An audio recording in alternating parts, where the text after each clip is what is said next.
जय हिंद। चलिए,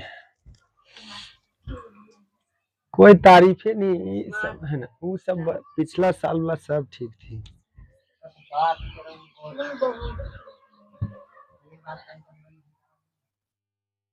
सही, सबके जबरदस्ती हमको लगता बुलवाना पड़ता है। कोई बोलिए अभी, बता। कोई सुन, वो सब सुना है लड़का में, कहाँ सुना है? चलिए, वो अभी है पढ़ रहे हैं, है ना, सेकेंड चैप्टर पढ़ रहे हैं। हिस्ट्री का कितना चैप्टर पढ़ रहे हैं? Second chapter. हिस्ट्री में सेकेंड चैप्टर में पढ़ रहे हैं समाजवाद एवं साम्यवाद। समाजवाद एवं साम्यवाद। समाजवाद एवं साम्यवाद, चैप्टर का नाम है समाजवाद एवं साम्यवाद। यहाँ पर मुख्य रूप से पहला 2 खंडों में बटा हुआ था। कितना खंडों में? समाजवाद एवं साम्यवाद। पहला खंड में हम पढ़े विचारधारा। क्या पढ़े पहला खंड में? विचारधारा। विचारधारा जो है ना, 3 पर विचारधारा टिका हुआ था। पहला जो था रूढ़िवादी व्यवस्था। कौन सी व्यवस्था? रूढ़िवादी व्यवस्था। दूसरी व्यवस्था उदारवादी व्यवस्था, उदारवादी व्यवस्था। और तीसरा था मूल परिवर्तनवादी व्यवस्था। मूल परिवर्तनवादी व्यवस्था। मूल परिवर्तनवादी व्यवस्था। मूल परिवर्तनवादी। रूढ़ी इसे कंजर्वेटिव बोलेंगे, ये रेगुलर इसे बोलेंगे, रेगुलर है ऐसे करके। और मूल परिवर्तन इसको बोलेंगे, इंग्लिश में क्या बोलते हैं? रेडिकल बोलेंगे। क्या बोलेंगे? रेडिकल।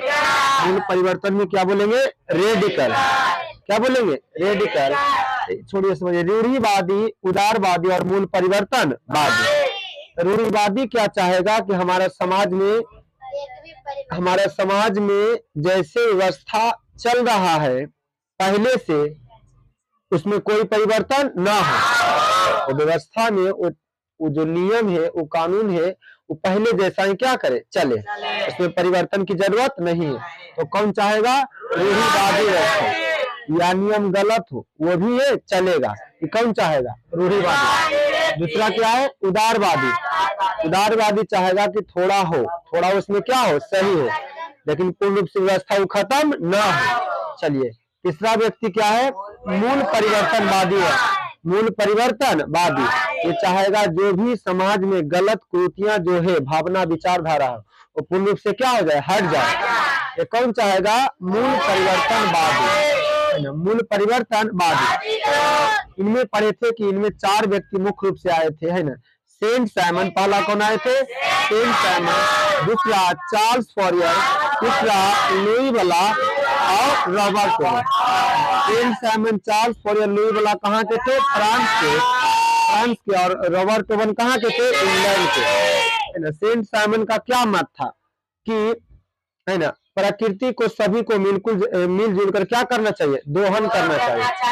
क्या करना चाहिए? इनका स्टेटमेंट था। किनका? सेंट साइमन का। राज और समाज को क्या कर देना चाहिए? एक कर देना चाहिए। जिसके बदले तो एक कर देंगे, वह प्रकृति का शोषण करे, मिलजुल कर करे। जिस प्रकार कह रहे, जिस प्रकार प्राकृतिक अगर हमारे साथ भेदभाव कोई नहीं कर रहा है, तो हम लोगों के साथ क्यों भेदभाव करें? इनका किनका मत था? सेंट साइमन का। इसलिए हम सभी दोनों वर्ग, यानी कि पूंजीपति वर्ग और श्रमिक वर्ग, इस समय जो पूंजीपति वर्ग था और कौन सा वर्ग, दोनों मिलकर किसका दोहन करे? प्रकृति का दोहन करे। किनका स्टेटमेंट था? सेंट साइमन का। दूसरा क्या था? चार्ल्स फॉरियर क्या बोले थे? हाँ, है ना, जितना भी श्रमिक वर्ग है उसे बड़े बड़े शहरों में काम नहीं करना चाहिए, उसे छोटे कस्बों में काम करना चाहिए, यानी स्वरोजगार, अपना रोजगार पर निर्भर रहना चाहिए। किनका मत था? चार्ल्स फॉरियर का। दूसरा कौन है? लुई वाला क्या बोले थे कि आर्थिक सुधार को प्रभावकारी बनाने के लिए, आर्थिक सुधार को अगर प्रभावकारी बनाना है, बेटर बनाना है, तो पहले राजनीतिक सुधार करना पड़ेगा। किनका मत है? लुई वाला का। रॉबर्ट ओवन ने एक क्या किया? एक रिसर्च किया। क्या किया? रिसर्च। फ्रांस एक कारखाना पर फ्रांस में खोले। कहाँ खोले? हाँ, ये बड़े रॉबर्ट बंधे उद्योगपति थे, इसलिए एक कारखाना रिसर्च किए कि वो फ्रांस में बनाए और वो कहा? इंग्लैंड में, है ना, इंग्लैंड में। अब दोनों कारखाना पर मजदूर को लगा दी। किसको लगा दी? मजदूर को। अब यहाँ पर जो अगर मान लीजिए फ्रांस में काम करने वाला श्रमिक वर्ग है, उसको अच्छा वेतन नहीं देगा, उसको अच्छा वेतन नहीं देगा, काम का घंटा क्या रहेगा? अधिक रहेगा, उसके साथ अच्छा तरह से व्यवहार नहीं करेगा। लेकिन वो तीनों काम यहाँ पर अच्छा से काम करेगा, मतलब कि काम घंटा कम रहेगा, है ना, वेतन भी क्या रहेगा? अधिक होगा, अच्छा से व्यवहार करेगा। तो ये मैं बाद में रिसर्च किया तो कंक्लूजन क्या निकला? निष्कर्ष कि जहां पर, है ना, गलत तरीका से व्यवहार किया जा रहा था, वहां पर क्या हुआ? लाभ ज्यादा नहीं हुआ, लाभ ज्यादा नहीं हुआ। लेकिन जहां पर यहाँ पर अच्छी तरह से व्यवहार किया जा रहा था इंग्लैंड में, तो यहाँ पर ज्यादा क्या हुआ? लाभ हुआ, प्रॉफिट हुआ। तो इनका स्टेटमेंट है कि ये बोले, निष्कर्ष क्या निकला कि वास्तविक श्रमिक वही है, वास्तविक श्रमिक वही है जो क्या है? संतुष्ट है। वास्तविक श्रमिक वही है जो क्या है? संतुष्ट है। किनका स्टेटमेंट है? रॉबर्ट ओवन का, रॉबर्ट ओवन का। उसके बाद पढ़े थे कार्ल मार्क्स के बारे में। किसके बारे में? हाँ, और इन चारों लोगों को कहा गया यूटोपियन समाजवादी। यूटोपियन समाजवादी लोग, यूटोपियन समाजवादी लोग को बोलेंगे स्वप्नदर्शी। क्या बोलेंगे? स्वप्नदर्शी, स्वप्नदर्शी। ये परिवर्तन करना नहीं चाहते थे, इसलिए सिर्फ सपना देखते थे, इसीलिए इन्हें क्या कहा गया? स्वप्नदर्शी समाजवादी, स्वप्नदर्शी समाजवादी।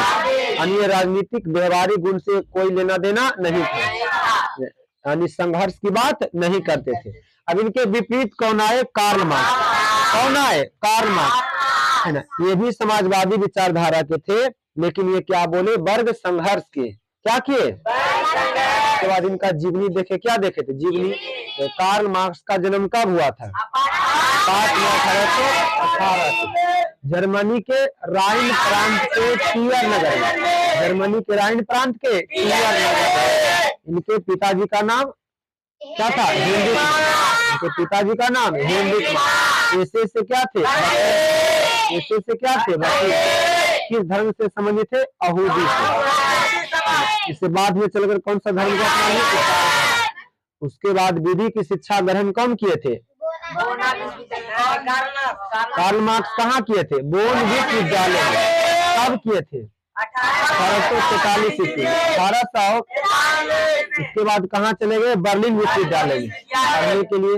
वहां पर मुलाकात हुआ किससे? एंगल से। कब? 1844 ईस्वी। जिनके साथ जीवन भर क्या रहा? जीवन भर। इन्होंने दोनों ने मिलकर 1848 में कम्युनिस्ट मैनिफेस्टो नामक साम्यवादी घोषणा पत्र को क्या किए थे? प्रकाशित किए थे, प्रकाशित किए थे। उसके बाद लास्ट में 1867 में कार्ल मार्क्स ने क्या लिखा था? पुस्तक। दास कैपिटल नामक क्या लिखा था? पुस्तक, जिसे क्या कहा जाता है? समाजवादियों की बाइबल, समाजवादियों की बाइबल, समाजवादियों की बाइबल। और ये बोल रहे थे कि वर्ग समन्वय से, है ना, श्रमिक वर्ग का स्थिति ठीक नहीं होगा। किससे होगा? वर्ग संघर्ष से होगा। किससे होगा? यानी कि जब तक श्रमिक वर्ग 1864 में घोषणा कर रहे थे। कौन? Karl Marx. यानी कि जब तक वर्ग संघर्ष नहीं होगा, तब तक है ना, समानता का विचारधारा नहीं आएगा। ये किनका स्टेटमेंट था? कार्ल मार्क्स का। वो बोले थे कि तुम्हें खोने के लिए कुछ भी नहीं है सिवाय किसके? बेड़िया। हाथ में जो बंधी हुआ बेड़िया वही आप सिर्फ खो सकते हैं। ना आपके पास धन है, न धरती है, न राजनीतिक में आप शामिल है, इसलिए कुछ भी आपके पास खोने को नहीं है। ये किनका स्टेटमेंट है? कार्ल मार्क्स का। किनका स्टेटमेंट है? कार्ल मार्क्स का। कार्ल। उसके बाद और क्या पढ़े थे? रूसी क्रांति। रूसी क्रांति का कारण, रूसी क्रांति का कारण। यहाँ पर मुख्य रूप से ढेर कारण पढ़े थे। पहला क्या था? जार की निरंकुशता, जार की निरंकुशता। पहला जो कारण था रूस में क्रांति का जो कारण था, पहला कारण क्या था? जार की निरंकुशता। पहला क्या था? जार की निरंकुशता। जार की निरंकुशता। यहाँ पर क्या बनाए पढ़े थे कि जार एक निरंकुश एवं कैसा था? प्रतिक्रियावादी शासक था। प्रतिक्रियावादी शासक था। इसे जनता से कोई लेना देना नहीं था कि क्या हो रहा है समाज में, क्या हो रहा है हमारा कंट्री में। और वह दैवी शक्तियों पर क्या करता था? विश्वास करता था। जो रूस में क्रांति क्या बना? कारण। दूसरा कारण क्या था? हाँ, कृषकों की दयनीय स्थिति। कृषकों की दयनीय स्थिति है ना। कृषि वहां पर रूस में जनसंख्या का एक बड़ा भाग किनका था? कृषक वर्ग का था। लेकिन वो उसकी स्थिति ठीक नहीं था। उनके छोटे छोटे खेत, उनका खेत कैसा था? छोटे छोटे खेत। वे पुराने तरीके से क्या करते थे? खेती करते है ना। उपज हो या ना हो, उपज हो या ना हो, लेकिन लगान चुकाना जरूरी है। कर के बोझ में दब गए थे कौन सा लोग? कृषक वर्ग। जो रूस में क्रांति का क्या बना? कारण बना। तीसरा कौन सा कारण था? हाँ, मजदूरों की दयनीय स्थिति। मजदूरों की दयनीय स्थिति। मजदूरों की दयनीय स्थिति। इंडस्ट्री स्थापना हुआ है ना। इंडस्ट्री का स्थापना के बाद ये मजदूरों को इंडस्ट्री का स्थापना के ये सभी क्या हो गया? जो हाथ से बनने वाला जो वस्तुएं था उसका स्थान कौन ले लिया? मशीन ने ले लिया। तब जितना भी मजदूर वर्ग, कौन सा वर्ग बन गए? मजदूर बन गए। क्या बन गए? या सिंपल कह सकते हैं कि मजदूर वर्ग की स्थिति खराब था। उससे अधिक से अधिक काम लिया जाता था, लेकिन उनका जो प्राथमिक इनकम होता था, पैसा होता था, वो भी अच्छी तरीके से नहीं मिलता था। जो रूस में क्या बना? क्रांति का कारण। चलिए, चौथा कारण क्या था? हाँ, औद्योगिकरण की समस्या। औद्योगिकरण की समस्या। यहाँ पर समस्या क्या था? जितना भी इंडस्ट्री था सब क्या था? विदेशी था। सब क्या था? विदेशी था। एक भी रूस सरकार का नहीं था, जिसके कारण विदेशी लोग इनके साथ, रूस के लोग साथ गलत तरीका से क्या करता था? व्यवहार करता था।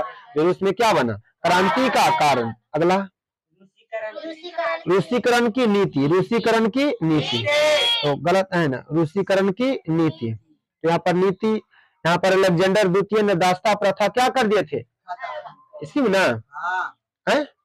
नहीं, इसमें है, इसी में ना रूसीकरण की नीति। यानी वह रूस में जो नियम बनाया था वो क्या होते जा रहा था? फेल होते जा। इसमें दो कारण पड़े थे। वो रूसीकरण की नीति, यानी रूस में जो नियम बना था वो भी दिन पर दिन क्या होते जा रहा था? फेल होते जा रहा था, जिससे जनता संतुष्ट नहीं था। जो रूस में क्रांति का क्या बना? कारण बना। अगला कारण क्या है? हाँ, विदेशी घटनाओं का प्रभाव। विदेशी घटनाओं का प्रभाव। यहाँ पर दो कारण पड़े थे। पहला क्रीमिया का युद्ध। क्रीमिया के युद्ध में हुआ, इसकी पराजय हुआ। किसका हुआ? क्रीमिया के युद्ध में बुरी तरह से भी इसको हार हुआ। किसको? मतलब इससे बेकार में शामिल हो रहे थे, इसको क्षति हुआ।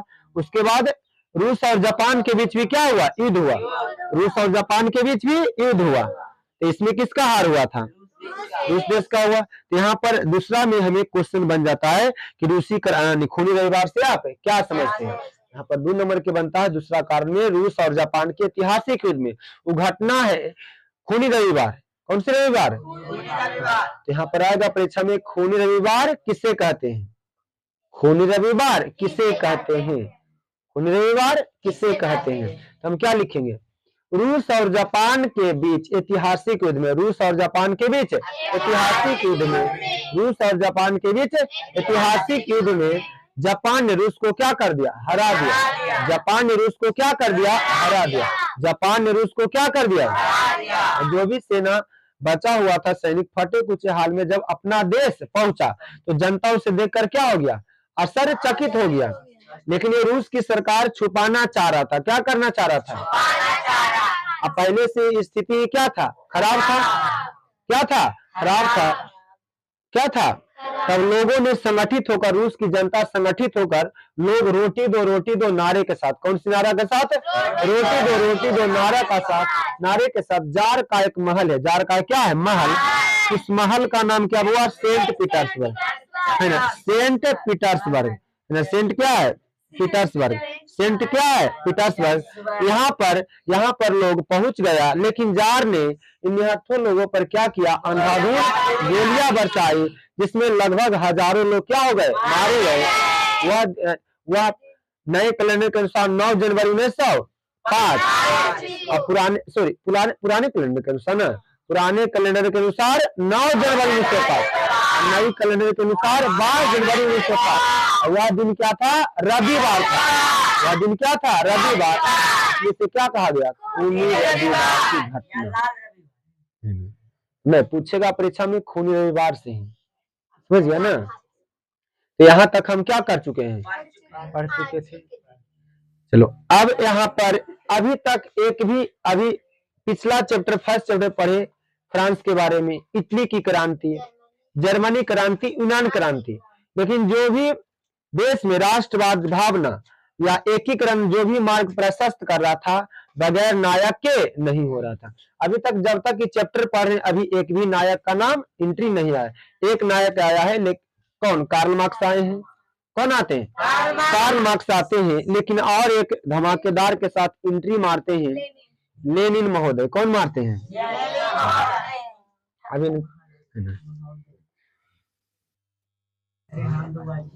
लेनिन बहुत ही खतरनाक आदमी है, समाजवादी आदमी है।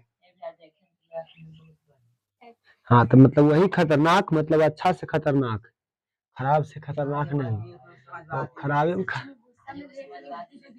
चलिए तो देखो, जो भी जो भी जो भी जो भी अभी क्या चल रहा है, सिस्टम क्या है, जो भी सरकार के विरोध में आवाज उठाएगा वह कहाँ जाएगा?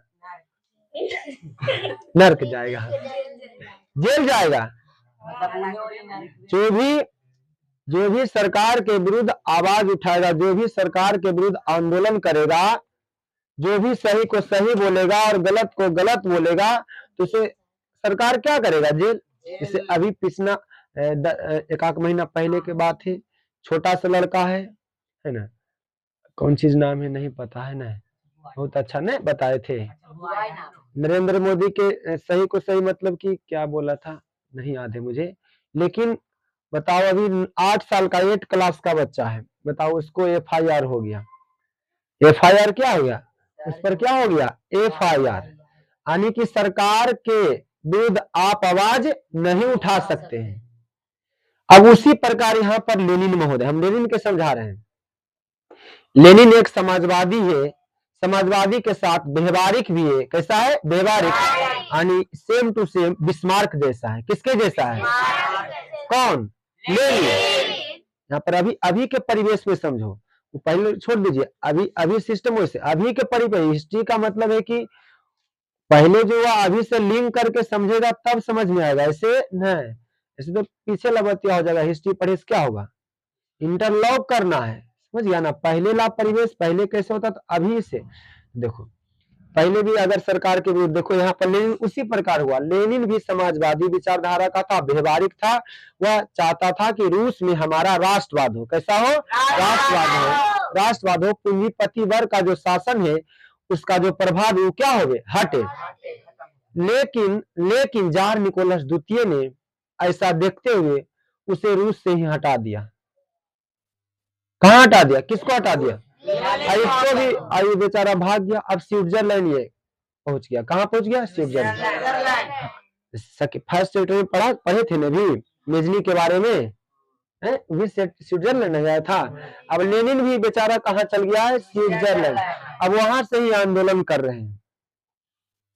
लेकिन ये एक युद्ध होता है, जर्मनी के साथ होता है और एक देश और है, तो उसमें उस आंदोलन के दरमियान ये वापस आ जाते हैं। कहाँ आ जाते हैं? जर्मनी और रूस के बीच में होता है, तो जर्मनी की तरफ से आ जाते हैं कौन? लेनिन आ जाते हैं। और जब यहाँ की जनता, रूस की जनता इसे देखते हैं, किसको? लेनिन को, तो कोई भी हमारे बीच नायक आएगा तो बताइए हम सब पावरफुल हो जाएंगे कि नहीं? जनता उसे देखकर क्या हो जाएगा? पावरफुल। तो उसे देखकर खुश होता है।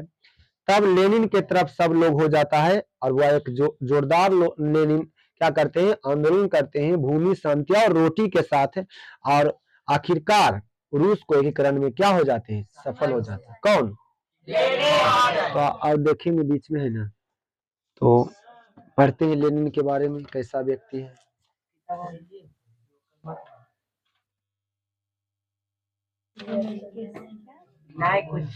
किताब है, चलिए निकालिए लेनिन जी के बारे में पढ़ते हैं।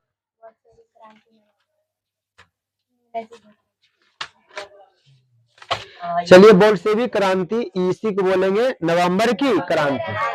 चलिए वो पेज नंबर 34 34 से। चलिए बोल्शेविक की क्रांति, जहां जहां पढ़ेंगे वहां पर बुक देखिएगा, फिर समझाएंगे। बोल्शेविक की क्रांति, बोल्शेविक की क्रांति, बोल्शेविक की क्रांति, बोल्शेविक की क्रांति, समझिए। चलिए अच्छा, बोल्शेविक क्रांति किस देश से जुड़ा हुआ है? रूस देश से। कौन सा देश से? रूस देश से। कौन सी देश से? अभी तक हमने पढ़ा कि जार निकोलस द्वितीय की सत्ता क्या हो चुका? अंत। वो रविवार में अंत हो चुका है ना। उसके बाद समाज दो वर्गों में बट गया, अल्पमत दल और बहुमत वाला दल। बहुमत वाला दल बोल्शेविक कहलाया था, अल्पमत वाला दल मेंशेविक कहलाया था। लेकिन यहाँ पर बहुमत वाला दल का क्या बन चुका था? सरकार, केरेंस्की की सरकार, लेकिन वो भी अच्छी तरीके से काम नहीं कर रहा था। यहाँ तक पढ़ चुके थे। अब आगे सुनिए बोल्शेविक क्रांति। इस समय रूस के राजनीतिक मंच पर लेनिन का प्रादुर्भाव हुआ। प्रादुर्भाव मतलब उत्पत्ति हुआ, एंट्री हुआ धमाकेदार के साथ। किनका? लेनिन जी का। किनका? लेनिन का, है ना। रूस की राजनीतिक मंच पर, रूस की राजनीतिक मंच पर किनका एंट्री होता है? लेनिन जी का। किनका एंट्री होता है? लेनिन का। किनका एंट्री होता है? जार की सरकार ने उसे निर्वासित कर दिया था। बता दिया, निर्वासित मतलब हटाना, भगाना। निर्वासित मतलब किनको? अभी जैसे अभिनव कोची करके अभिनव कोई भी नाम है ना, 8 साल का भी है, 8 क्लास में पढ़ता है। कहने का अर्थ क्या हुआ? सरकार को, कोई भी सरकार के विरुद्ध आंदोलन नहीं कर सकता है। इसी प्रकार ये लेनिन जार के या विरुद्ध जब आंदोलन कर रहा था, लोगों को इकट्ठा कर रहा था, तब उसे क्या कर दिया? भगा दिया। क्या कर दिया? देखो, निर्वासित कर दिया था रूस से, उसे क्या कर दिया था? हटा दिया था। किसको? अतः वह स्विट्जरलैंड में निर्वासित जीवन व्यतीत कर रहे थे। यानी कि यहाँ से रूस से भागकर कहा? स्विट्जरलैंड। कहा? चलिए, तो निर्वासित होकर कहाँ जीवन व्यतीत कर रहे थे? स्विट्जरलैंड। कौन सा लैंड? स्विट्जरलैंड। स्विट्जरलैंड। कौन? लेनिन। कौन? लेनिन। जब मार्च 1917 की रूस क्रांति हुई, तब वह जर्मनी की सहायता से रूस पहुंच गया। जर्मनी की सहायता से कहां पहुंच गया? कौन पहुंच गया? लेनिन पहुंच गया।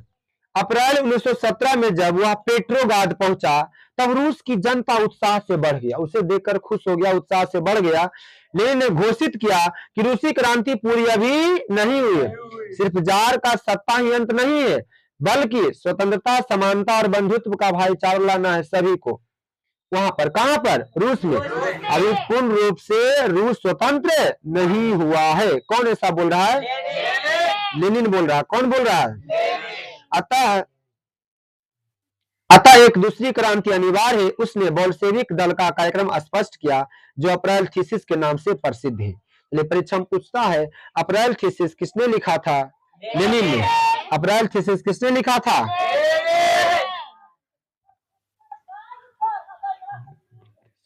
अप्रैल थीसिस के नाम से क्या है? प्रसिद्ध है। अप्रैल थीसिस के नाम से क्या है? अप्रैल थीसिस के नाम से प्रसिद्ध है। वह इसमें वह प्रसिद्ध है। लेनिन ने 3 नारा दिया। लेनिन ने कितना नारा दिया? हाँ, लेनिन ने कितना नारा दिया? जनता के बीच में लेनिन ने कितना नारा दिया? 3 नारा। कितना नारा? 3 नारा। पहला भूमि, पहला क्या? भूमि, और दूसरा शांति, और तीसरा रोटी। भूमि, शांति और रोटी। चलिए भूमि समझिए, यहाँ पर भूमि के बारे में क्या पढ़ रहे थे कि खेत किसी का था, लेकिन कोई दूसरा व्यक्ति काम कर रहा था, मजदूर वर्ग में काम कर रहा था, यानी उनके पास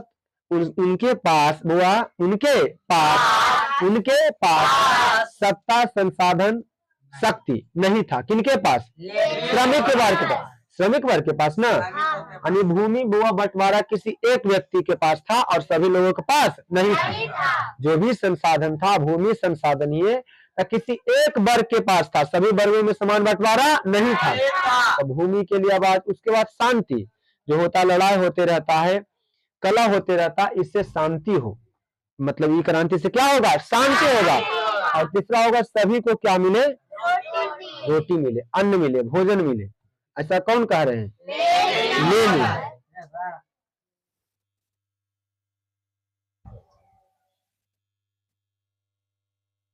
समझ रहे हैं ना? यानी लेनिन ने कितना नारा दिया? 3 नारा। भूमि, शांति और रोटी। भूमि, शांति और रोटी। पूछता है लेनिन ने कितना नारा दिया? 3 नारा। कौन कौन? भूमि, शांति और रोटी। यानी सभी को भूमि मिले, सभी को समान बंटवारा हो, सभी शांति स्थापित हो और सभी को भोजन, अन्न मिले। आगे देखो, लेनिन ने बल प्रयोग द्वारा केरेंस्की सरकार को उलट देने का निश्चय किया। समझ रहे हैं? जब जार का सत्ता क्या हुआ? अंत हुआ, तो समाज 2 वर्गों में बटा हुआ था। केरेंस्की की सरकार बनी थी। किसकी बनी थी? यानी बहुमत वाला दल क्या कहलाया? बहुमत वाला दल ना, बोल्शेविक। और अल्पमत वाला दल वो केरेंस्की की सरकार बनी थी। कौन सी सरकार? द्वारा केरेंस्की सरकार को उलट देने का निश्चय किया। कौन निश्चय किया? सेना और जनता दोनों ने साथ दिया। किनको? लेनिन को। सेनाओं ने भी और जनता ने भी साथ दिया। 7 नवंबर 1917, चलिए तब पुराने कैलेंडर के अनुसार क्या हो जाएगा? 25 अक्टूबर 1917 की बोल्शेविक ने पेट्रोग्राद स्थान के नाम है, पेट्रोग्राद स्थान, रेलवे स्टेशन, बैंक, डाकघर, टेलीफोन केंद्र, कचहरी तथा अन्य सरकारी भवनों पर अधिकार कर लिया। कौन? लेनिन और उसके लोग, यानी समर्थक। इनके समर्थक। केरेंस्की रूस छोड़कर भाग गया। केरेंस्की की जो सरकार था, रूस छोड़कर क्या हो गया? भाग गया। इस प्रकार रूस की महान बोल्शेविक क्रांति, इसे अक्टूबर की क्रांति भी कहते हैं। चलिए, महान बोल्शेविक क्रांति क्या कहते हैं? अक्टूबर की क्रांति संपन्न हुआ। अब शासन की बागडोर बोल्शेविक के हाथों में आ गया। किसके हाथों में? बहुमत वाला दल। सबसे अधिक जनसंख्या किसका था? बोल्शेविक का ना, बहुमत वाला दल। तो बहुमत वाला दल के पास आ गया सत्ता, आ गई, जिसका अध्यक्ष कौन बन गए? लेनिन। लेनिन को बनाया गया तथा ट्रोट्स्की इस सरकार का विदेश मंत्री बना। ट्रोट्स्की क्या बना? विदेश मंत्री। ट्रोट्स्की क्या बना? विदेश मंत्री बना। विश्व का पहली बार शासन सत्ता सर्वहारा वर्ग के हाथों में आया। अभी जो पढ़े थे सर्वहारा वर्ग पर ही टिका हुआ। सभी जगह से जो हारा हुआ क्या है? सर्वहारा। यानी इनके पास सत्ता, शासन और संसाधन नहीं था। सत्ता, साधन और संसाधन। सत्ता था, भूमि, इनके पास मतलब किसी भी प्रकार का हक और अधिकार नहीं था। सभी जगह से हारे हुए थे। कौन? सर्वहारा। इस क्रांति ने 7 नवंबर 1917 की क्रांति ने पहली बार इनके पास सत्ता आया। किनके पास आया? हाँ, सर्वहारा वर्ग के पास। किसके पास? सर्वहारा वर्ग के पास। इनके अध्यक्ष कौन बने? लेनिन।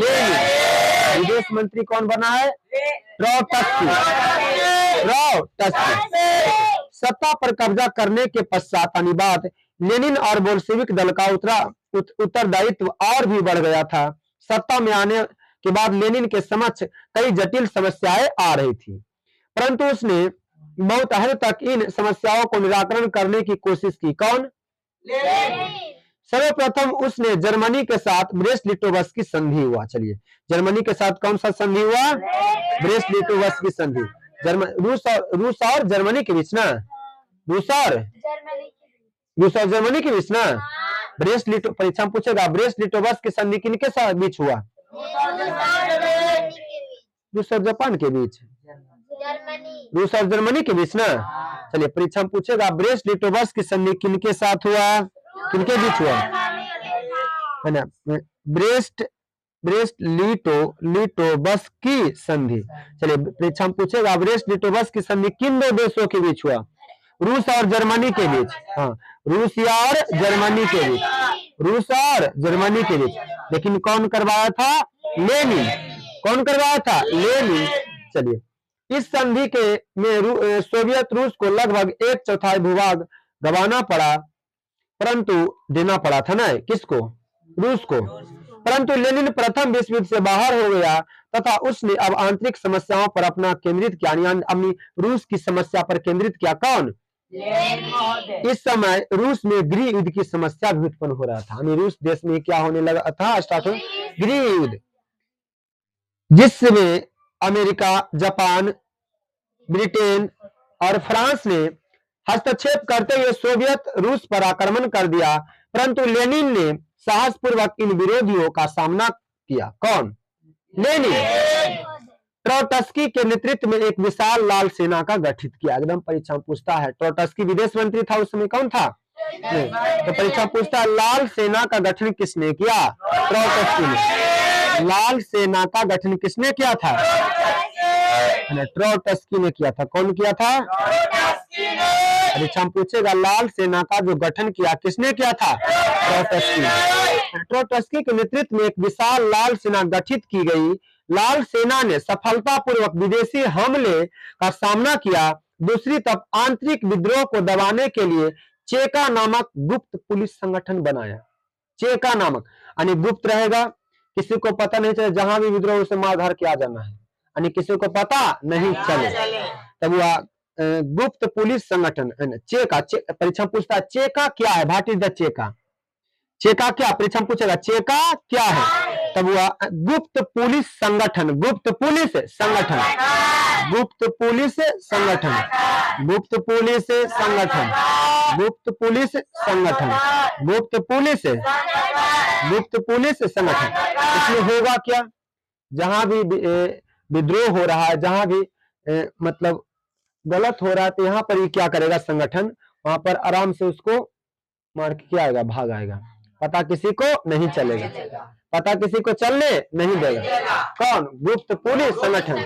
कौन बनाया, ट्रोट्स्की, लेनिन, ये सभी दोनों। चलिए तो चेका सिंपल पूछेगा कि चेका क्या है, तो गुप्त पुलिस संगठन, गुप्त पुलिस, गुप्त पुलिस संगठन।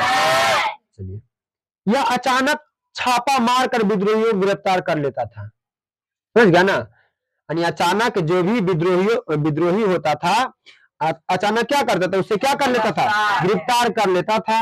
इस तरह लेनिन आंतरिक विद्रोह को दबाने में क्या हो गया, सफल हो गया। जो भी विद्रोह कर रहा था लेनिन को, यह समाज में जो भी उपद्रव फैला रहा था, उसे आराम से क्या करना, जाना, एकदम पकड़ लेना है, मार के डेंगा के आ जाना है, यानी तो पकड़ के जेल में बंद कर देना है।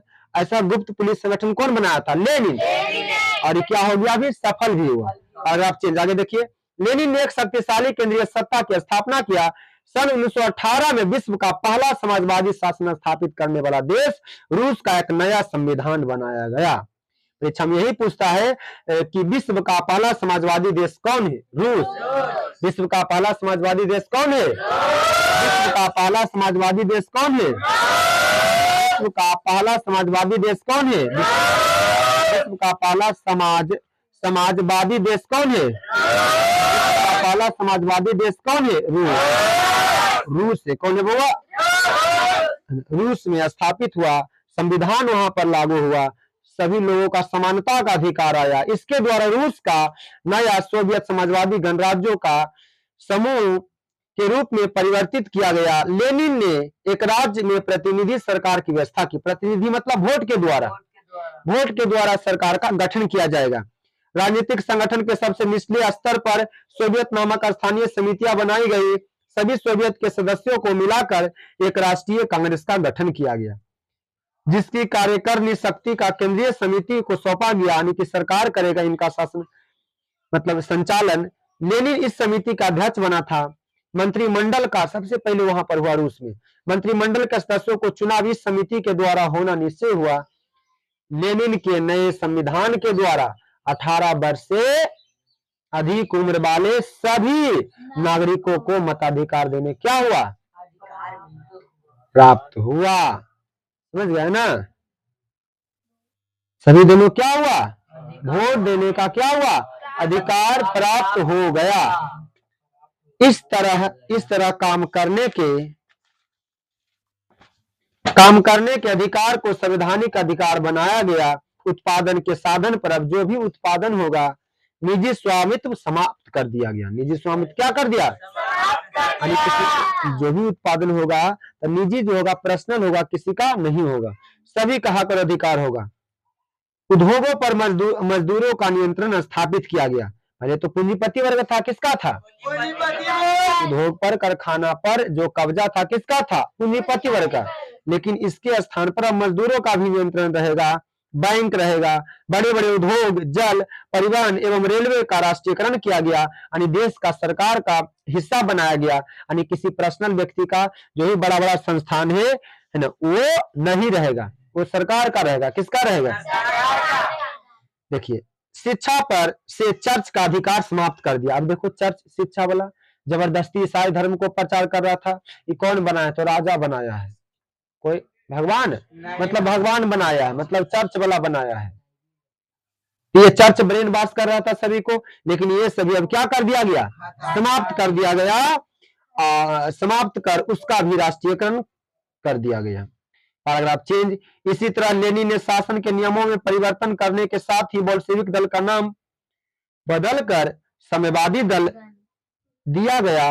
लाल रंग के झंडे को पर हंसुए और हथौड़े को सुशोभित कर दिया का राष्ट्रीय झंडा तैयार किया गया। चलिए ललिता, हम सब में जो होता है झंडा पर कौन सा स्तंभ होता है, अशोक होता है, अशोक चक्र ना, कौन सा चक्र होता है, लेकिन बताओ इसके राष्ट्रीय झंडा पर किसका रहता बुआ, किसका रहता है,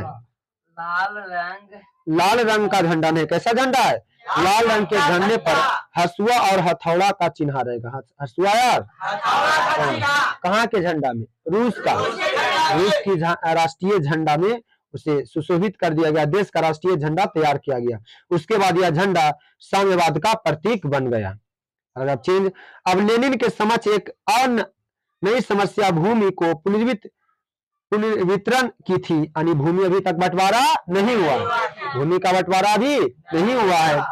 उसने एक आदेश जारी किया जिसके तहत बड़े जो भूस्वामी था, बड़े जो पूंजीपति वर्ग था, जिनके पास अधिक भूमि था, किसानों के बीच पुनर्वित किया गया। हालांकि किसानों ने भूमि पर पहले से ही कब्जा जमा रखा था।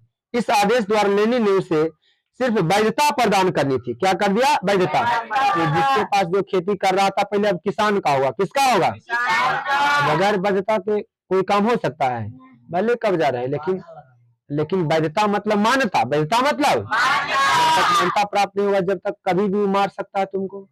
सरकारी काम हो रहेगा, ऊपर से ऑर्डर रहेगा कि इसका है, तब कुछ कर सकता नहीं। तो मान्यता प्राप्त, वैधता प्रदान किया गया।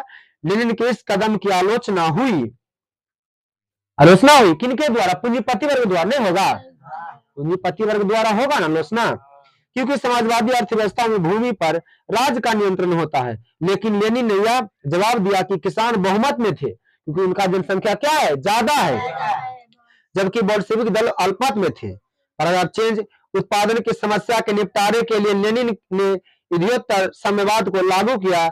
लेनिन ने इस तरह फैक्ट्री की तकनीकवादियों पर नियंत्रण स्थापित किया एवं मजदूरों की सहायता से फैक्ट्री के उत्पादन पर भी नियंत्रण स्थापित किया।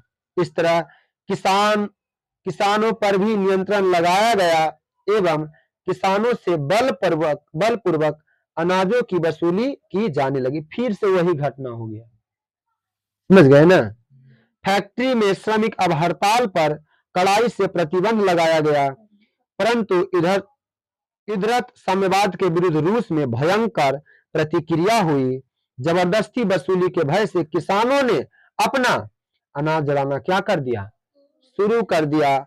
परिणामत 1920 से 1921 में उत्पादन का स्तर काफी क्या हो गया, गिर जाएगा ना, काफी क्या हो जाएगा, उत्पादन होगा जब जैसे उत्पादन कम हो जाएगा तो देश में भूखमरी की समस्या क्या हो जाएगा, बढ़ जाएगा। भूखमरी की समस्या क्या हो जाएगा, करोड़ों लोग के सामने जीवन मरण का प्रश्न खड़ा हो गया। कहीं कहीं तो भूखमरी की स्थिति पैदा हो गई। राजकीय और विदेशी सहायता के बावजूद काफी लोग भूखे और प्यासे मरने लगे। क्रांति विरोधी नारे भी सुनाई पड़ने लगे। अतः लेनिन ने अपनी नीति में संशोधन किया, जिसका परिणाम था नई आर्थिक नीति, न्यू इकोनॉमी पॉलिसी। परीक्षा में पूछता है बार बार कि नई आर्थिक नीति किसने लाया था, लेनिन ने। अब इसमें कौन सा नियम लाए, तो परीक्षा में पूछता है नई आर्थिक नीति का नियम किसने बनाया था। नई आर्थिक नीति का नियम किसने बनाया था, नई आर्थिक नीति का नियम किसने बनाया था, नई आर्थिक नीति का नियम किसने बनाया था, नई आर्थिक नीति का नियम किसने बनाया था। अब देखो कौन कौन सा नियम बनाए, देखिए नीचे पॉइंट में दिया हुआ है। चलिए, लेनिन एक स्वप्नदर्शी विचारक नहीं थे। अब चलो अभी सबके बारे में पढ़े थे, चारों, Saint Simon, Charles Fourier, Louis वाला, रॉबर्ट ओवन, ये सभी कैसा था, स्वप्नदर्शी था। कैसा था, स्वप्नदर्शी, यानी चाहता था कि हमारा समाज में परिवर्तन हो, लेकिन इसके लिए वो वर्ग संघर्ष करने को तैयार नहीं था। लेकिन लेनिन ऐसा नहीं था, समाजवादी भी था और वर्ग संघर्ष की बात करता था। किसका, यानी बगैर लड़ाई के बगैर समाज में कोई भी परिवर्तन नहीं हो सकता है। ये किनका मत है, कार्ल मार्क्स का भी, लेनिन भी। चलिए, तो वह लेनिन एक स्वप्नदर्शी विचारक नहीं, बल्कि वह एक कुशल सामाजिक चिंतक तथा व्यवहारिक राजनीतिज्ञ था। उसने स्पष्ट किया कि तत्काल पूरी तरह समाजवादी व्यवस्था लागू करना या एक साथ सारी पूंजीवादी दुनिया से टकराना संभव नहीं होगा, यानी कि एकाएक परिवर्तन संभव नहीं है, जैसा कि ट्रोट्स्की चाहता था। इसलिए 1921 में उसने एक नई आर्थिक नीति की घोषणा किया। चलिए, तो ये जो नई आर्थिक नीति लाया गया, कब लाया गया, 1921 में। दोनों क्वेश्चन पूछेगा, नई आर्थिक नीति किसने लाया था, लेनिन। कब लाए थे, 1921 ईस्वी में, 1921 ईस्वी में, 1921 ईस्वी में। समझौता 1921 ईस्वी में उसने नई आर्थिक नीति घोषणा किया, जिसमें मार्क्सवादी मूल्यों के कुछ हद तक समझौता करना पड़ा, यानी कार्ल मार्क्स के विचारों को इसमें दर्ज किया गया। लेकिन वास्तव में पिछले अनुभवों से सीखकर व्यवहारिक कदम उठाना इस नीति का लक्ष्य था। नई आर्थिक नीति में निम्नलिखित मांगे थी। कौन कौन था बात, पहला देखो कौन कौन से इसमें वर्णन किया गया नई आर्थिक नीति के तहत। तो अभी तक ऑब्जेक्टिव बना। चलिए, लेनिन निर्वासित कर दिया गया था जार के द्वारा। तो कहाँ जीवन व्यतीत कर रहे थे, स्विट्जरलैंड में। कोई भी चाहेगा अच्छा तो उसे राजा क्या करेगा, विरोध करेगा। तो वहां से भी नियम बना रहा था, मतलब कि संगठन बना रहा था।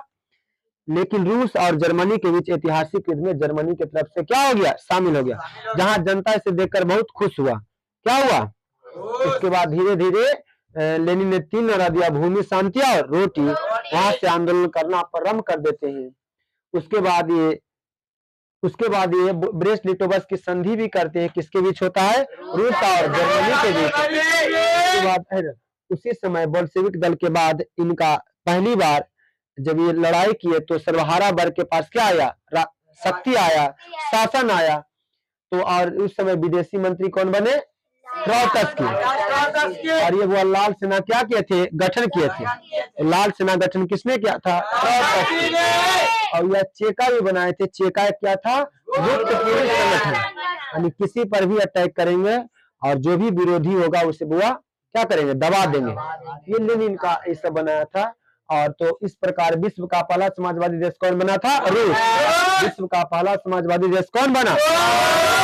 उसके बाद लेनिन ने नई आर्थिक नीति क्या किया, घोषणा कब किया था, 1921 में।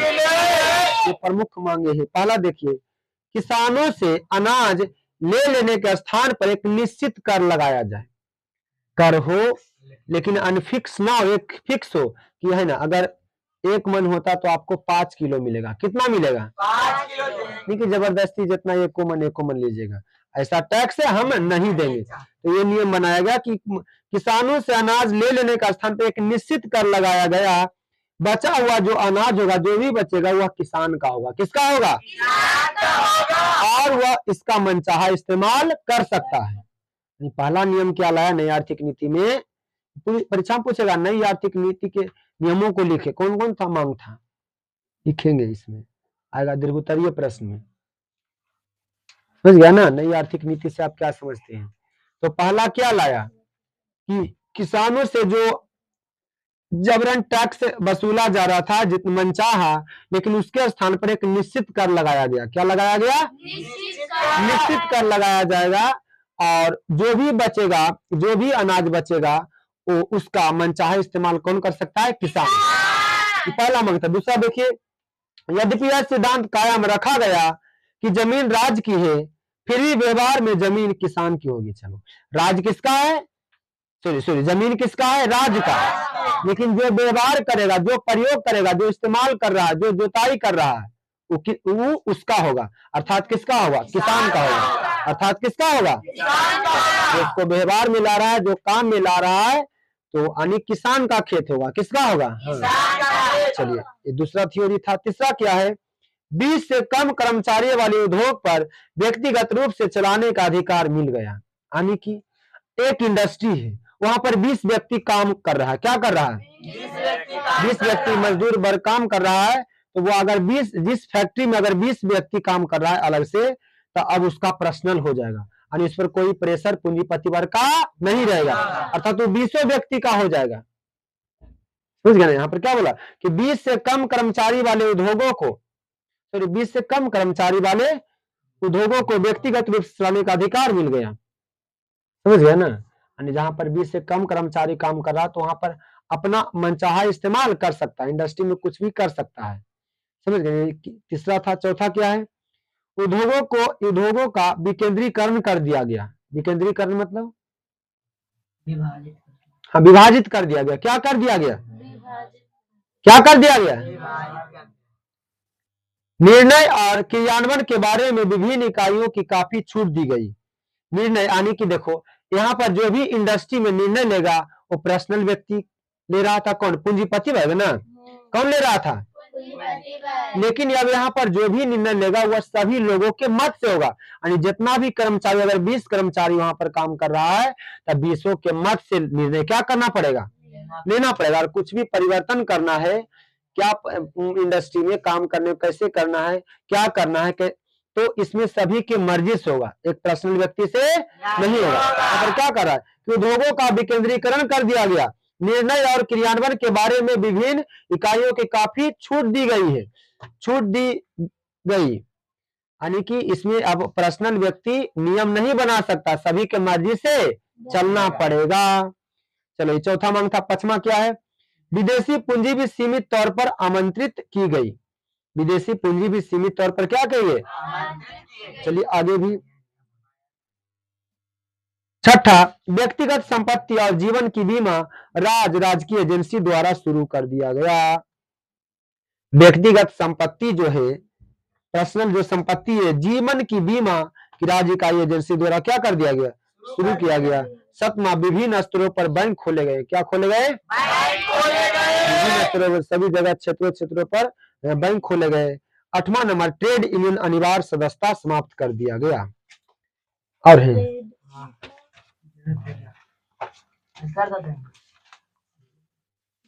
आज तो मिशन है ये। चलिए, तो ये जो नई आर्थिक नीति ला रहे हैं, कौन ला रहे हैं? लेनिन। इससे क्या होगा? समाज में थोड़ा क्या होगा? ठीक होगा, परिवर्तन। देखिए आगे देखिए। इस नई आर्थिक नीति के द्वारा लेनिन ने उत्पादन की कमी को नियंत्रित किया। इसके परिणाम स्वरूप कृषि एवं औद्योगिक उत्पादन में अशातीत वृद्धि हुआ, क्योंकि वो इसके पहले भूखमरी की समस्या आ गया था। हालांकि लेनिन की इस नीति की आलोचना भी की जा रही थी, लेकिन लेनिन ने इसका जवाब देते हुए कहा कि 3 कदम आगे बढ़कर 1 कदम पीछे हटना फिर भी 2 कदम आगे रहने के समान है। समझ गया ना? क्या बोले?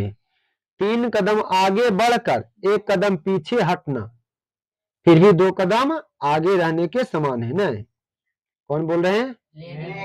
लेनिन बोल रहे हैं। उसके बाद 1924 में इनका क्या हो जाता है? मृत्यु हो जाता है। तो हम पूछता है लेनिन का मृत्यु कब हो गया? 1924 ईस्वी में, है ना? वो लेनिन नई आर्थिक नीति कब बनाया? 1931 में। 1924 में क्या हो जाता है? मृत्यु हो जाता है। किनका? हाँ, आगे देखिए। 1924 ईस्वी में जब लेनिन की मृत्यु हो गई तो इसका उत्तराधिकारी आने वाला जो सदस्य जो बनाया गया उत्तराधिकारी समस्या खड़ी होगी, कौन उत्तराधिकारी रहेगा? विभिन्न समूहों और अलग अलग नेताओं के बीच सत्ता के लिए गंभीर संघर्ष चल रहे थे। इस संघर्ष में स्टालिन की विजय हुआ। किसका हुआ? स्टालिन। यानी लेनिन के बाद वहां का जो सत्ता संभाला कौन? स्टालिन। कौन? स्टालिन। कौन बना? स्टालिन। कौन बना? हम पूछेगा लेनिन के मृत्यु के पश्चात रूस का जो सत्ता कौन संभाला था? स्टालिन। तो इस संघर्ष में स्टालिन की विजय हुआ। 1929 ईस्वी में ट्रोट्स्की को निर्वासित कर दिया गया था। अब देखो 1930 के दशक में लगभग वे सभी नेता खत्म कर दिए गए जिन्होंने क्रांति में और उसके बाद के वर्षों में महत्वपूर्ण भूमिका निभाई थी। राजनीति, लोकतंत्र तथा भाषण और प्रेस की स्वतंत्रता नष्ट हो गई। पार्टी के अंदर भी मतभेद को बर्दाश्त नहीं किया जाता था। स्टालिन कम्युनिस्ट पार्टी के महासचिव थे। स्टालिन क्या थे? कम्युनिस्ट पार्टी के महासचिव थे और 1953 ईस्वी में अपनी मृत्यु का तानाशाही व्यवहार करता रहा। देखो ये भी तानाशाह था। कौन? स्टालिन। टॉलस्टॉय नहीं है, स्टालिन है। कौन है? अब देखो 1953 में अपनी मृत्यु तक तानाशाही व्यवहार करता रहा।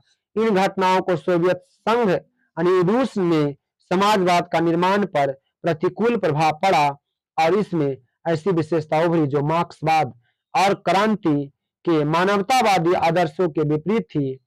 स्वतंत्रता के सीमित हो जाने कारण कला और साहित्य के विकास पर भी विपरीत प्रभाव पड़ रहा था स्टालिन के आने से। अलग आप चेंज। परंतु दूसरी ओर स्टालिन का अथक प्रयास से भी रूस विश्व के मानचित्र पर एक शक्तिशाली देश के रूप में क्या होता सामने आता रहा था। 3 पंचवर्षीय योजनाओं के फलस्वरूप रूस की औद्योगिक उन्नति शिखर पर पहुंच गई।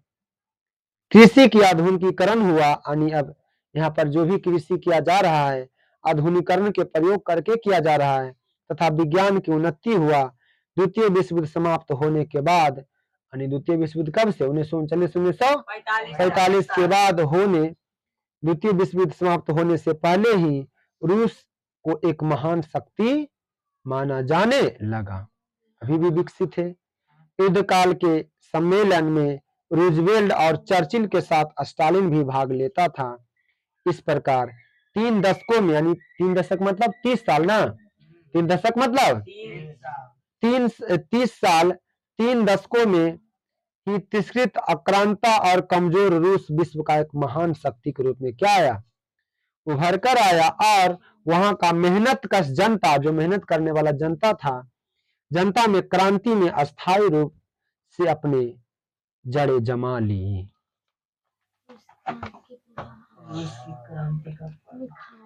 यह खत्म। अब देखो यहाँ पर प्रभाव है। रूसी क्रांति खत्म हो गया तो अब जनता पर क्या असर पड़ा, देश पर क्या असर पड़ा, इसका क्या इफेक्ट पड़ा? रूस की क्रांति के बाद, रूस की क्रांति के, रूस की क्रांति के, रूस की क्रांति के अब यहाँ पर पूर्ण रूप से स्वतंत्रता, समानता और बंधुत्व का विचारधारा आ गया है। रूस में संविधान लागू हो चुका है। कैसा क्या लागू हो चुका है? अब ये सर्वहारा वर्ग का शासन आ गया। किसका? सर्वहारा। हम कह सकते सभी लोगों का शासन आ गया क्योंकि संविधान लागू हो गया।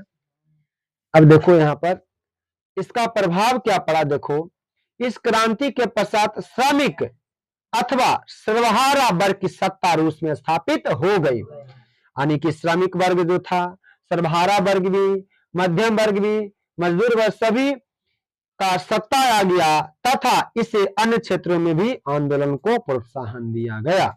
दूसरा क्या हुआ? रूस की क्रांति के बाद विश्व विचारधारा के स्तर पर 2 खेमों में विभाजित हो गया, साम्यवादी विश्व एवं पूंजीवादी विश्व।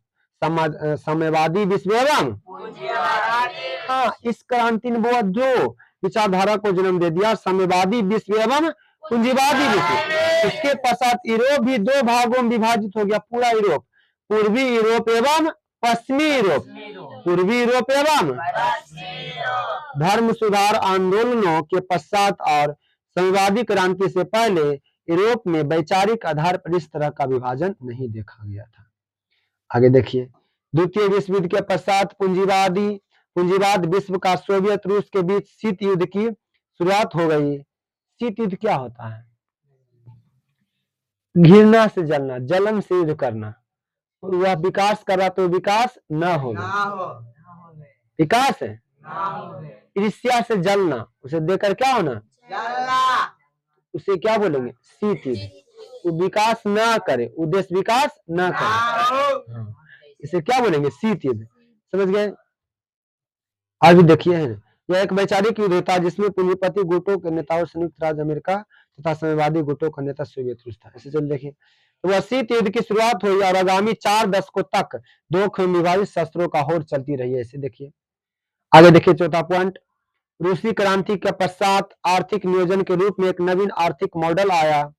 आगे पूंजीवादी देशों ने भी परिवर्तन रूप में इस मॉडल को अपना लिया। इस प्रकार स्वयं पूंजीवाद के चरित्र में भी परिवर्तन आ गया।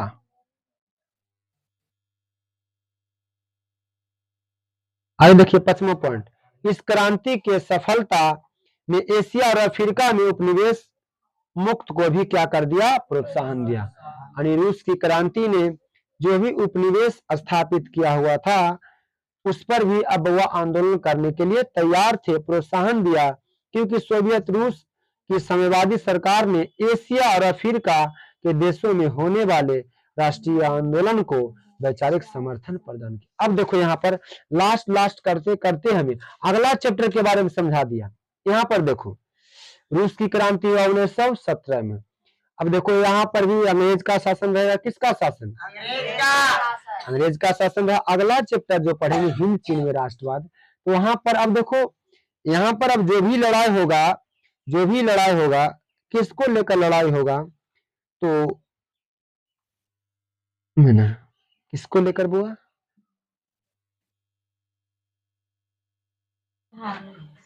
कब्जा को लेकर। किसको लेकर? कब्जा को लेकर। अगला चैप्टर पढ़ने वाले हम सब हिंद चीन में राष्ट्रवाद, हिंद चीन में राष्ट्रवाद, हिंद और चीन, हिंद और चीन, दोनों शब्द में छुपा हुआ पूरा चैप्टर। तो अगली वाली क्लास में हम सब पढ़ेंगे। तो पहला चैप्टर, दूसरा चैप्टर क्या हो गया? The end. इसमें ऑब्जेक्टिव है, ऑब्जेक्टिव देखिए अच्छा से पढ़ चुके, बन रहा है कि नहीं, हम पढ़े ऑब्जेक्टिव बन रहा है कि नहीं। चलिए पहला ऑब्जेक्टिव देखो, इधर बोलिए, किताब नहीं देखना है। बताओ, रूस में कृषक दास प्रथा का अंत कब हुआ था? 1861 में। 1800 कौन समाप्त कर दिया था? अलेक्जेंडर द्वितीय। लेकिन फिर भी वो अच्छा से ठीक नहीं हुआ था। पढ़े थे ना? नहीं पढ़े थे? आगे देखो, नहीं पढ़े थे? अलेक्जेंडर द्वितीय ने 1861 में रूस में कृषक दासता प्रथा को अंत कर दिया था, लेकिन वो स्थिति में सुधार नहीं हुआ था। चलो आगे, रूस में जार का अर्थ क्या होता है? रूस का सम्राट या रूस का राजा। जार निकोलस द्वितीय, जार का पूरा नाम क्या है? जार निकोलस द्वितीय। तीसरा, कार्ल मार्क्स का जन्म कहाँ हुआ था? जर्मनी में, इंग्लैंड में हुआ था। कार्ल मार्क्स का जन्म कहाँ हुआ था? जर्मनी में। 5 मई 1818 ईस्वी, 5 मई 1818 ईस्वी में जर्मनी के राइन प्रांत के टियर नगर में, जर्मनी के राइन प्रांत के टियर नगर। अगला, इथोपियन समाजवादी कौन नहीं था? लुई वाला था, लुई वाला था ना, इथोपियन समाजवादी है। सेंट साइमन भी है, रॉबर्ट ओवन भी, चार्ल्स फोरियर भी कैसा था? इथोपियन समाजवादी। लेकिन वो कार्ल मार्क्स कैसा था? वैज्ञानिक समाजवादी। कार्ल मार्क्स कैसा था? वैज्ञानिक समाजवादी। अगला चलिए, चलिए यहाँ चौथा नंबर, साम्यवादी शासन का पहला प्रयोग कहाँ हुआ था? रूस में। कहाँ हुआ था? रूस में। छठा नंबर, वार एंड पीस किसकी रचना था? बताए थे टॉलस्टॉय का। वार एंड पीस किसकी रचना है? वार एंड पीस किसकी रचना है? जो वहां रूस की जनता के लिए मोटिवेशन का काम किया, नहीं बताए थे? ये पुस्तक था समाजवादियों के लिए। चलिए अगला, बोल्शेविक क्रांति कब हुआ? नवंबर 1917 में। बोल्शेविक क्रांति सही मायने में कब हुआ? नवंबर 1917 में। चलिए अगला, लाल सेना गठन किसने किया था? ट्रोट्स्की ने। जब लेनिन का सरकार आया तो लेनिन ने उसे क्या बनाया? विदेश मंत्री। कौन सी मंत्री? विदेश मंत्री। लाल सेना गठन किसने किया था? ट्रोट्स्की ने। ट्रोट्स्की ने। चलो लेनिन ने हुआ। अगला क्वेश्चन, लेनिन की मृत्यु कब हुआ? नई आर्थिक नीति किसने लाया था? लेनिन ने। और कब लाए थे? 1921 में। लेकिन मृत्यु हो गया था 1924। लेनिन के उत्तराधिकारी कौन बना था? स्टालिन। जैसे हम पूछेगा लेनिन का उत्तराधिकारी कौन बना? रूस में लेनिन के मृत्यु के पश्चात उत्तराधिकारी कौन बना? स्टालिन। अगला क्वेश्चन, ब्रेस्ट लिटोवस्क की संधि किन दो देशों के बीच हुआ? रूस और जर्मनी के बीच। तो बताइए हद तक कौन ठीक किया था? लेनिन। रूस और जापान के बीच ऐतिहासिक, और इसके चलते रूस को वो आधा हिस्सा, आधा जो भूमि उसको गंवाना भी पड़ा था। किसको? रूस देश को। रूस देश को ना संधि करने में। कौन देश को? रूस देश को। तो रूस और जर्मनी के ब्रेस्ट लिटोवस्क की संधि किन देशों के बीच हुआ? रूस और जर्मनी के बीच। रूसिया और समझ गए? तो कैसे? अब भारे वाला, ऐसे भारे वाला पूछता नहीं है। जैसे रूसी क्रांति के समय शासक कौन था? जार निकोलस द्वितीय। बोल्शेविक क्रांति का नेतृत्व किसने किया था? लेनिन ने। किसने किया? नई आर्थिक नीति कब हुआ? 1921 में। रॉबर्ट ओवन कहाँ का था? इंग्लैंड के। रॉबर्ट ओवन कहाँ के थे? वैज्ञानिक समाजवाद का जनक किन्हें कहा जाता है? Karl Marx. बताओ सब क्वेश्चन अब नहीं लिखेगा लघुत्तर। ये पूंजीवाद क्या है? उसके बाद खूनी रविवार क्या है? अक्टूबर क्रांति क्या है? सर्वहारा वर्ग किसे बोलेंगे? क्रांति से पूर्व रूसी किसानों की स्थिति कैसा था? बताओ क्रांति पहले कैसा था किसानों की स्थिति? इसके बारे में लिखेंगे। अगला क्वेश्चन क्या है? रूसी क्रांति के लिए दो ये कारण लिखे। हम सभी ढेर कारण पढ़ चुके हैं, इसमें क्या कारण लिखना है? अगला क्वेश्चन, रूसी करने की नीति क्रांति हेतु कहां तक उत्तरदायी रहा? वो क्रांति के लिए उत्तरदायी रहा क्योंकि नीति जो ने बनाया था ना, पहले क्रीमिया का युद्ध पड़े थे ना, और उसके बाद दूसरा जापान और रूस की क्रांति थी। दोनों में हुआ, रूस का क्या हुआ? हार हुआ। तो रूसी क्रांति को और क्या किया? उग्र किया। अगला तीसरा, साम्यवाद एक नई आर्थिक एवं सामाजिक व्यवस्था थी, कैसे था? अगला, नई आर्थिक नीति मार्क्सवाद सिद्धांतों के समझौता था, कैसे? उसका प्रथम विश्व युद्ध में रूस की पराजय क्रांति हेतु कहां तक मार्ग प्रशस्त किया? प्रथम विश्व युद्ध में रूस भी हार गया। आगे देखिए। अब देखो ये प्रश्न है, रूसी क्रांति के कारणों को विवेचना करे, इसमें 5 कारण लिखना है। कितना कारण? अगला, नई आर्थिक नीति क्या है? अभी जो 6 पॉइंट बोले थे यही लिखना है। अगला, रूसी क्रांति का प्रभाव की विवेचना करे। रूस की क्रांति के बाद कौन कौन सा इफेक्ट पड़ा? किस पर? रूस देश पर। अगला देखो, कार्ल मार्क्स के जीवनी एवं सिद्धांतों क्या करे? वर्णन करे। तो कार्ल मार्क्स के बारे में लिखना है। 5वां, यूटोपियन समाजवादी के विचारों का वर्णन करें। तो जान ही रहा है। यानी जो कौन कौन था? सेंट साइमन, चार्ल्स फॉरियर, लेइबोला, रॉबर्ट ओवन। चारों के विचार को क्या करना है? लिखना है। बस हो गया, मिलाने वाला है। देखो था, बताओ दास कैपिटल क्या है? कार्ल मार्क्स ने लिखा।